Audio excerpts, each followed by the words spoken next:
Hi viewers, welcome to our channel. ప్రస్తుతం మనతో పాటు సీనియర్ జర్నలిస్ట్ దామ బాలా సార్ వారితో మాట్లాడదాం. నమస్కారం నమస్తే. సార్. జానీ మాస్టర్ మరి ఆరోపణలు వచ్చిన తర్వాత ఎక్కడ కూడా కనబడలేదు, సమాధానం బయటకు వచ్చి చెప్పలేదు. కానీ పారిపోయాడని చెప్పేసి అని అన్నారు. అమెరికాలో ఉన్నారన్నారు, నెల్లూరులో ఉన్నారన్నారు. అయితే ఇప్పుడు ఆయన దొరికాడు పోలీసులకు, అది కూడా లడఖ్లో పోలీసులు పట్టుకున్నారని చెప్పేసి వార్తలు అయితే వినిపిస్తున్నాయి. అండ్ పోలీసులు కూడా బయటకు అనౌన్స్ చేయలేదు, జస్ట్ సీక్రెట్ ప్లేస్లో ఉంచారని కూడా చెప్తున్నారు. మరి లడఖ్ ఆయన ఎలా వెళ్ళారు, మరి పోలీసులు ఎలా పట్టుకున్నారు, మరి ఈ వైరల్ అవుతున్న వార్తల గురించి మీ ఒపీనియన్? జానీ మాస్టర్ ఇప్పటివరకు ఎక్కడ వీడియో చేయడం కానీ దీని మీద తన అభిప్రాయం చెప్పడం కానీ ఏం చేయలేదు. యాక్చువల్గా జానీ మాస్టర్కి ముందే తెలుసు ఈ అమ్మాయి, ఎందుకంటే 2 వారాలకు ముందే తను ఫిల్మ్ ఛాంబర్లో కంప్లైంట్ చేసినప్పుడేమో వర్క్ ప్లేస్ హరాస్మెంట్ మాత్రమే చేసింది. సో అప్పుడు ఫిల్మ్ ఛాంబరు, ఝాన్సీ వీళ్ళందరూ కూడా జానీ మాస్టర్ని కాంటాక్ట్ చేశారు. ఆయన ఒపీనియన్ కూడా తీసుకున్నారు. అంటే ముందుగానే జానీ మాస్టర్కి విషయం అయితే లీక్ అయింది. అందుకని ఈ అమ్మాయి పోలీస్ కంప్లైంట్ ఇవ్వక ముందే జానీ మాస్టరు స్కిప్ అయిపోయినట్టుగా తెలుస్తుంది మనకి. అంటే అతను లాయర్ని సంప్రదించినప్పుడు లాయర్లు ఏమన్నారంటే, ఇది కొంత ఇబ్బందికరమే, నీకు ముందస్తు బెయిల్ వచ్చేది కూడా కష్టమే, నువ్వు కానీ ఇప్పుడు అరెస్ట్ అయినా ఉంటే మాత్రం నీకు త్వరగా బెయిల్ రాదు, కాబట్టి కొంతకాలం పోస్ట్పోన్ చేస్తే ఈ లోపల మ్యానిపులేట్ చేయడానికి ఏమన్నా ట్రై చేయొచ్చు, సో టైం తీసుకుందాము అనేది చెప్పినట్టుగా ఉంది. అందుకని జానీ మాస్టరు ఎక్కడ ఉన్నాడు అనేది ఇప్పుడు రకరకాల పుకార్లు. నిన్న అమెరికాలో ఉన్నాడని నిన్నంత వార్తలు వచ్చాయి. దాని తర్వాత ముంబైలో షూటింగ్లో పాల్గొన్నాడు, ఆ విజువల్స్ అంతా బయటకు వచ్చాయి.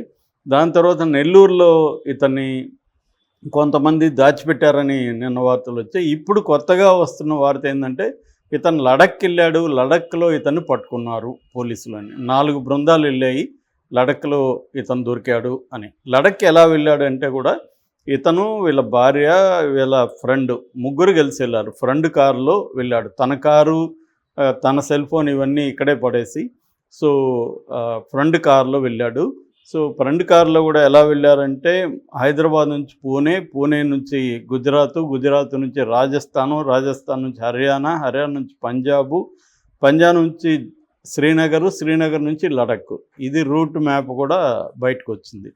సో ఇలా వెళ్ళాడు. ఎందుకంటే ట్రైన్ కానీ ఫ్లైట్లు కానీ ఉపయోగిస్తే ఈజీగా దొరికిపోతాడు కాబట్టి కారు అయితే, అది కూడా ఫ్రెండ్ కారు అయితే తనని ట్రేస్ చేయలేరు అన్నది అతని ప్లాన్ అని చెప్తున్నారు. అందుకని ఇలా ఇన్ని రూట్లు మార్చి వెళ్ళాడు. జనరల్గానే జానీ మాస్టర్ ఏంటంటే అనేక భాషల్లో కొరియోగ్రఫీ చేస్తున్నాడు కాబట్టి తనకి రకరకాల వ్యక్తులు ముంబైలో పరిచయాలు ఇవి ఉన్నాయి. అందువల్ల లడఖ్లో కూడా కొంతమంది పరిచయాలు ఉన్నాయి. రెండోది అతను ముస్లిం కూడా కాబట్టి కొంత జమ్మూ కాశ్మీర్ ముస్లింలతో కూడా కొంత పరిచయాలు వచ్చాయి.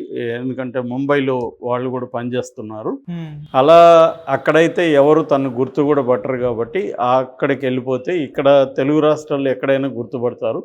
నెల్లూరులో దాక్కున్నా కూడా కష్టమవుతుంది, ఎవరో ఒకరు చూసే ప్రమాదం ఉంది. అందుకని లడఖ్కి వెళ్ళిపోదామని తను ప్లాన్ చేసినట్టుగా చెప్తున్నారు. బట్ పోలీసులు ఇవాళ పెద్ద కష్టం కాదు పట్టుకోవడం అనేది. ఎందుకంటే వాళ్ళు ఎవరెవరు ఫ్రెండ్స్ ఉన్నారు, ఇతనికి ఎవరు హెల్ప్ చేస్తారు, ఇవన్నీ ఆల్రెడీ తీశారు. మామూలుగా అయితే పోలీసులు బిగినింగ్లో ఇది మనకు తెలుసు, రాయదుర్గంలో ఫస్ట్ అమ్మాయి కంప్లైంట్ ఇచ్చింది, అక్కడ 0 ఎఫ్ఐఆర్ పెట్టారు. దాని తర్వాత 0 ఎఫ్ఐఆర్ని నార్సింగి పోలీసులకి ట్రాన్స్ఫర్ చేశారు. అక్కడ అది రెగ్యులర్ ఎఫ్ఐఆర్ చేశారు. ఎఫ్ఐఆర్ చేసినాక ఆ అమ్మాయిని కాంటాక్ట్ చేశారు. ఆ అమ్మాయి వాంగ్మూలాల్ని డీటెయిల్గా తీసుకున్నప్పుడు వాళ్ళు బిగినింగ్లో పెట్టిన సెక్షన్లు ఏంటంటే 376 రేప్ కేసు, 506 క్రిమినల్ ఇంటిమిడేషన్ అంటే బెదిరింపులు అనమాట, క్రిమినల్ బెదిరింపులు. మూడో సెక్షన్ 323(2) అది వచ్చి కాజింగ్ హర్ట్ అంటారు, గాయపరచడం. దీంతోపాటు తర్వాత పోష్ అని ఒక యాక్ట్ని చేర్చారు, 2023 యాక్ట్. పోష్ అంటే prevention of sexual harassment in work place అనమాట.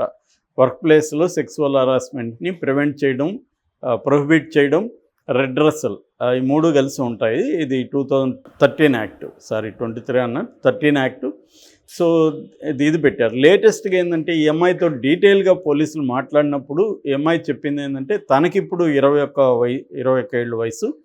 తను 2017లో ఫస్ట్ డీలో ఒక డ్యాన్స్ ప్రోగ్రామ్ పార్టిసిపేట్ చేసింది. ఆ తర్వాత వీళ్ళ టీం, జానీ టీం కాంటాక్ట్ చేసిన అమ్మాయిని, ఇలాగ జానీ టీంలో చేరతావా అని అడిగారు. 2019 నుంచి నేను జానీ మాస్టర్ టీంలో పనిచేస్తున్నాను. సో 2019లోనే నన్ను ముంబై తీసుకెళ్ళాడు. అక్కడ ఏదో ప్రోగ్రామ్ అని చెప్పి అక్కడే నన్ను సెక్సువల్గా బలాత్కారం చేసి నాతో చేశాడు అనేది ఆ అమ్మాయి ఆరోపించింది. అంటే ఇప్పుడు 2024లో అమ్మాయికి 21 అయినప్పుడు 29 అంటే 19 అంటే 5 ఇయర్స్ ముందు ఆ అమ్మాయి వయసు 16 అవుతుంది. సో 16 ఇయర్స్లోనే అతను ఈమెని లైంగికంగా కలిశాడనేది ఇప్పుడు ఆ అమ్మాయి వాంగ్మూలంలో తెలిసింది. సో 16 అంటే ఖచ్చితంగా మైనర్ కిందకు వస్తుంది. 18 వరకు మన దేశంలో సెక్సువల్ ఏజ్ని ఫిమేల్కి 18, ఫిమేల్కైనా మేల్కైనా 18 ఉంది. సో అందుకని 18 లోపల అబ్బాయి అయినా అమ్మాయి అయినా ఎవరితో అయినా కూడా 18 లోపల కానీ ఎవరు వాళ్ళతో లైంగికంగా కలిసిన అది నేరం కిందకు వస్తుంది. రెండవది ఇది రేపు. ఆమె వాలంటరీగా కూడా ఆమె కలిశానని చెప్పట్లేదు. నన్ను భయభ్రాంతాలు చేసి బెదిరించి నన్ను రేప్ చేశాడని చెప్తుంది. సో రేప్ కిందకు వచ్చింది కాబట్టి పోక్సో అనే చట్టం ఉంది. పోక్సో అంటే protection of children from sexual offences. దీన్ని పోక్సో అంటారు. ఇది 2012లో వచ్చింది. తర్వాత 2019లో అమెండ్మెంట్ కూడా జరిగింది. ఈ చట్టం అనేది రిగరస్ చట్టం. ఇదేంటంటే త్వరగా బెయిల్ రాదు, కేసు త్వరగా శీఘ్రంగా కేసుకు ట్రయల్కి వెళ్ళిపోతుంది.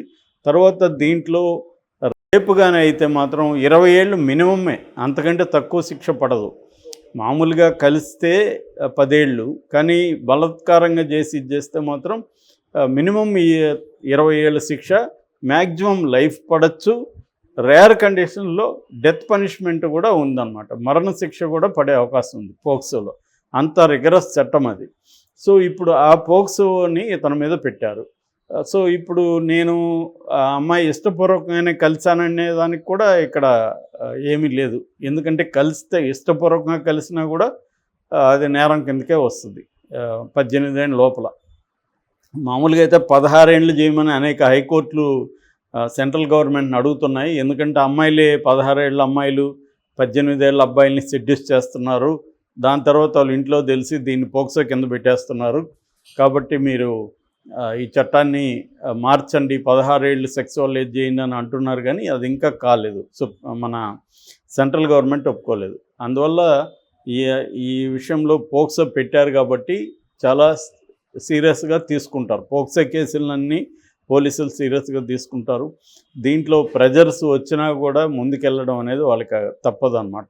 ఎందుకంటే వీళ్ళ మీద కూడా వస్తుంది, పోక్సో కేసు పెట్టి ఎందుకు మీరు ఇంత ఉన్నారు. అందుకని వాళ్ళు 4 బృందాలు ఫామ్ అయ్యారని చెప్తున్నారు. ట్రేస్ చేసి లడఖ్లో పట్టుకొని తీసుకొచ్చారని చెప్తున్నారు. అది 1-2 డేస్ వాళ్ళు కంప్లీట్గా వాళ్ళ అధీనంలో పెట్టుకొని కంప్లీట్గా సమాచారాలు రాబట్టి దాని తర్వాత కోర్టుకు ప్రొడ్యూస్ చేసే అవకాశం ఉంది. కోర్టు ప్రొడ్యూస్ చేసిన తర్వాత కూడా మళ్ళీ కస్టడీకి అడుగుతారు వీళ్ళు. సో ఇదేంటంటే ఇప్పుడు ఆరోపణల కిందకి వస్తాయి అంతే. ఆ అమ్మాయి ఆరోపించింది, దీనికి విట్నెస్లు ఏమున్నాయి అనేది కొలాబరేటివ్ విట్నెస్ని ఇప్పుడు తీసుకోవాలి. ప్రత్యక్షంగా ఉండరు ఇట్లాంటి కేసుల్లో.